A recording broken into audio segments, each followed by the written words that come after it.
নজর রাখবো পরবর্তী সংবাদে। পঞ্চায়েত ভোটকে সামনে রেখে কিছুক্ষণ আগে যেমন দেখাচ্ছিলাম যে শাসক দলের প্রস্তুতি চলছে, একের পর এক বৈঠক, পিছিয়ে নেই বিরোধীরাও। কংগ্রেসের পক্ষ থেকেও চলছে সাংগঠনিক সভা, নির্বাচনকে সামনে রেখে চলছে এই সভা, এই বৈঠক রাজ্যের দিকে দিকে।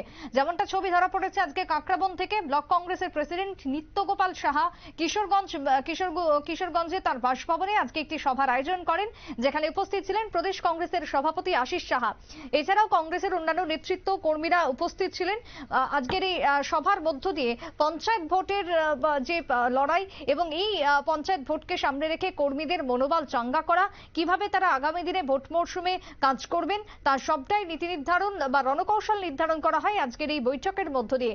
আশিস সাহা তিনি কর্মীদের সঙ্গে যে বার্তালাপ করছেন, কর্মীদেরকে যে চাঙ্গা করছেন, সেই মুহূর্ত দেখাবো। এত বয়স কত যেমন সাংঘাতিক বয়স, নরেন্দ্র মোদীর বয়স কত? তুমি নরেন্দ্র মোদী এই বয়সে আইয়া দেশের প্রধানমন্ত্রীর দায়িত্ব পালন, আমি জেলা পরিষদে লড়বো এমন কোনো আমরি কিছু। আপনারা শুনলেন আশিস সাহার বক্তব্য, যেখানে তিনি কর্মী সমর্থকদের উদ্দেশ্যে কার্যত পক্ষে ভাষণ রাখছেন। কংগ্রেস কর্মীদের বাড়ি বাড়ি প্রচার চলছে এবং তার সাথে শাসক দলের কে টেক্কা দেওয়ার জন্য যে লড়াই, তা কংগ্রেস এক প্রকার পঞ্চায়েত ভোটকে সামনে রেখে জারি রাখছে।